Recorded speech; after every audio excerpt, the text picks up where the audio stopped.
if you have pets, if you know someone that has pets, if you've ever heard of a pet, then what you're about to hear at the beginning of this information, I say, listen for at least 5 minutes, because it could save the life of your pet or improve the life and lifespan of your pet, truly.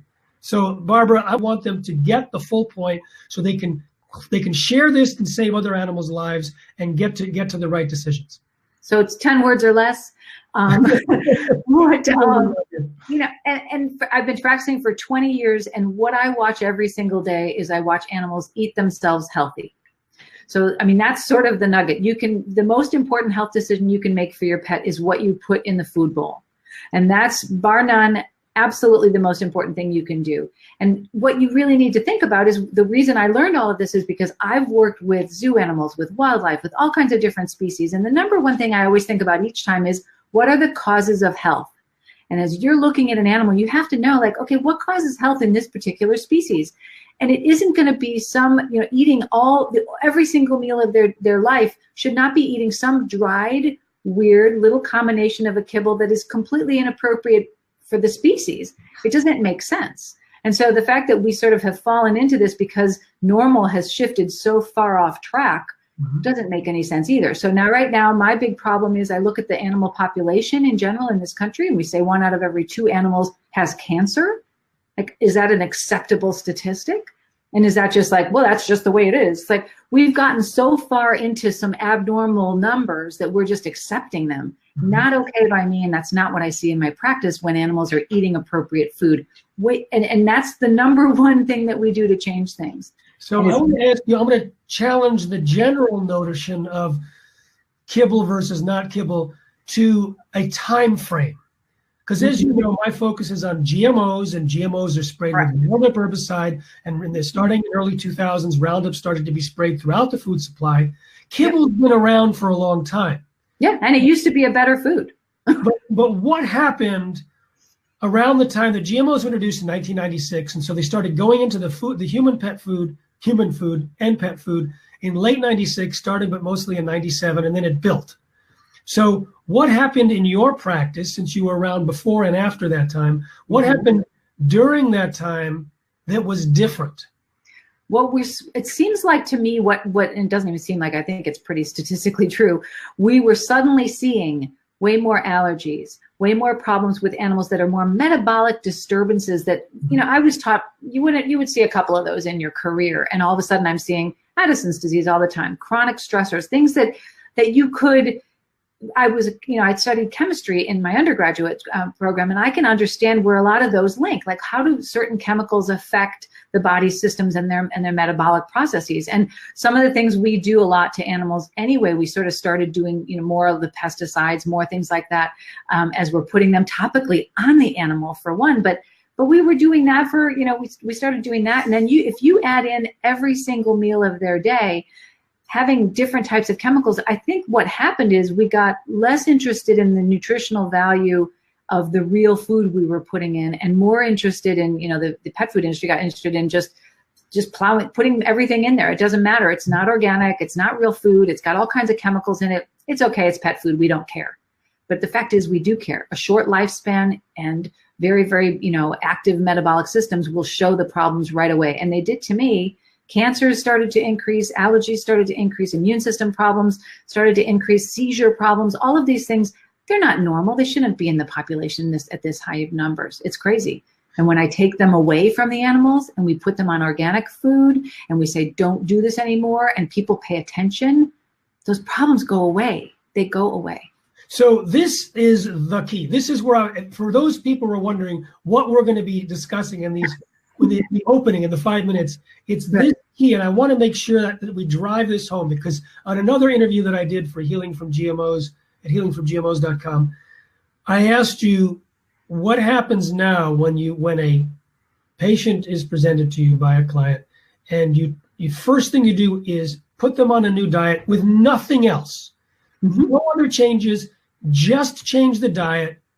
And you gave me a percentage, and I'm not going to tell you what that percentage is this time, because you may have changed it. What percentage of animals show improvement by the time they come back for their second appointment or the time you hear about them again? Yeah, I was just talking about this because I'm going through a lot of, we do our early season reviews with my staff. And one of the things we always just sort of drift into is how great it is in our practice, because people they'll say to me, oh, Dr. Royal, you're going to love this case. There's like these 10 different problems and there have been diagnoses and it's a hopeless case. And they know what's going to happen. We're going to change the food. And for us, I think we're looking at such a high percentage of animals that benefit. It's getting to be 80% or something ridiculous like that. And, I look at it and I say, okay, well, that's outrageous, because you don't get that kind of a great result when you're doing even just a medicine, like aspirin. It doesn't always take care of your headache. Okay. But I look at food and I just say, no matter what we do, if I make the food excellent, they'll get better. They may not heal everything. They may not, a perfect diet doesn't solve every problem, but a bad diet will always make problems. And that's our problem. This number, 80%, I'm gonna let's parse that, because to me, when you say, because you've told me when I was there, you said at this point, you don't start with the medicines, you start with the food. And then by the time the food kicks in, you'll know what medicines are needed. Otherwise, it's like the ancient Ayurvedic statement, with the wrong food, the medicines won't work. With the right food, the medicines aren't needed. so mostly true. How long does it take? So first of all, between the first time you meet the animal and then you put them on the diet, how many weeks are we talking about on the diet before you bring them back to see that there's improvement? That's the fascinating thing to me too. And we're talking about organic food that doesn't have GMOs and Roundup. In a few minutes, I will talk with you about why that's the case. So for those that just want to know what to do, they can share this video. But in terms of why that's the case and why it's linked to cancer and why it may be, and the 40-fold amount of Roundup active ingredient glyphosate in the urine of dogs compared to humans, I will talk about this. Yes. But in terms of the 80%, how long does it take? So I really was taught it would take something like 3 months before you're going to see a significant change with any diet change. And I will tell you, I have people come back for their 3 and 4 week recheck, and they're practically crying because they cannot believe the changes in their animals.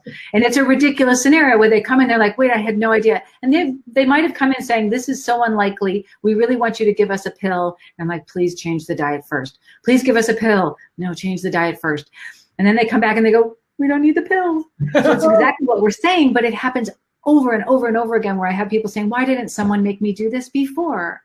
And it's difficult because I have to choose foods for people of all different, areas or financial ability or time ability. So I have to choose companies right now that they can buy from that I know source well, that they're not putting in things that are necessarily industrial or raised, or maybe they're not even certified organic, but I know the company, I know where they're sourcing from, and it's not going to be certified, but it's going to be still better. And but even just, the human population and ADD and things like that. You add a combination from a pet food that's got all kinds of different types of pesticides in it, glyphosate being the big one. And then you add tons of sugar to it with every single meal, which is what's going to be in these kibbles as they high heat process them. It's like, okay, I have a kid that's got, ADD, and I give them a whole bunch of sugar and I put them in a room and I say, behave. That is not going to work out. So we need to think about what's going into the food in terms of how it affects behavior. And there's other little things that people don't think about, even just how the biome is. What's going on with the biome in the skin? Is that related to allergies with the bacteria? And is it being killed by these glyphosates? So we don't even have a normal biome in the mouth anymore, so we get dental disease. We don't have a normal biome in the skin, so we've got allergies. Are we killing and ruining our bacterial ability to keep our bodies healthy? That's what's happening in these animals. I see it for sure because we're doing fecal transplants, which means to give a proper and appropriate biome back to an animal. And it's not because they somehow got completely wiped clean by a bottle brush through there. It's like, what happened? Their biome got completely messed up. And is it probably from pesticides and herbicides and things that kill, life? Well, yeah. Why wouldn't it be that? And let's talk about just that. It turns out that the Roundup that's sprayed on Roundup-ready crops, the GMOs, and also on the cereals in this country, the grains, the legumes, the potatoes, potato fields, it's sprayed throughout in a lot of different non-GMO crops as well as GMO crops. A lot of those end up in pet food. And the dogs tested at the Health Research Institute in Iowa, they found that dogs' urine had 40 times the amount of glyphosate compared to human urine. And can I just comment on that one moment? They're eating the same thing every day. So if the same thing every day has that in it every day, and it's a potato that's soaked in glyphosate, which a lot of them have in there, that's what they're getting. I mean, at least in humans, we're going to be doing a little, I mean, I eat at a restaurant now and again, whatever. They're eating the same thing every day. We have to think about what that is. Right. Sorry, go ahead. No, it's good. So glyphosate, it turns out, is an antibiotic. It is designed, one of its properties, and there's amazing, you're about to hear, you know this, but I'm about to share. It's like the properties I'm about to share in terms of Roundup and glyphosate attack the fundamental building blocks of health. Yeah. Like if you could design something to cause ill health, it would mess up the microbiome by being an antibiotic. But it's even worse than that because it doesn't kill evenly. It kills the beneficial bacteria, both in humans and in animals, which cause this dysbiosis or imbalance, which can lead to all sorts of diseases. It binds with minerals, shutting down key metabolic pathways. It can create leaky gut. It damages the microbiome. It might prevent the ability for the body to create serotonin, melatonin, dopamine. It can mess up the hormones. It can cause birth defects, and I'm just getting started. I know, and the immune system. The immune system. I mean, my God. And so you look at these fundamental things, and what are we doing? We're pouring it, and it's a carcinogen. The World Health Organization's International Agency for Research on Cancer determined that glyphosate is a probable human carcinogen, but a definite carcinogen for animals. Yeah, and so we're done. And dogs have a higher cancer rate than any other mammal on the planet by far. Yeah. And it's recent, around the same time that Roundup was added to the food supply. Yeah, and if I were designing an experiment to make cancer, I would do exactly what's happened. I mean, again, that's that thing. You're saying it's not just, and it isn't just, the sad part for them is it's so concentrated. We have a shorter lifespan for them, but then we have the Roundup. We're also feeding them tons of sugar, which everyone knows that's what cancer loves to eat is going to be sugar. The first thing they tell you to cut down if you have cancer is sugar. Well, 50% of most of these foods that have all of that in them are actually carbohydrate, which is in the body. As soon as you take it into the body, it becomes sugar. It's a disaster. And we're expecting their immune systems to kick in and fight anything. I mean, it's great for the pharmaceutical companies, I suppose.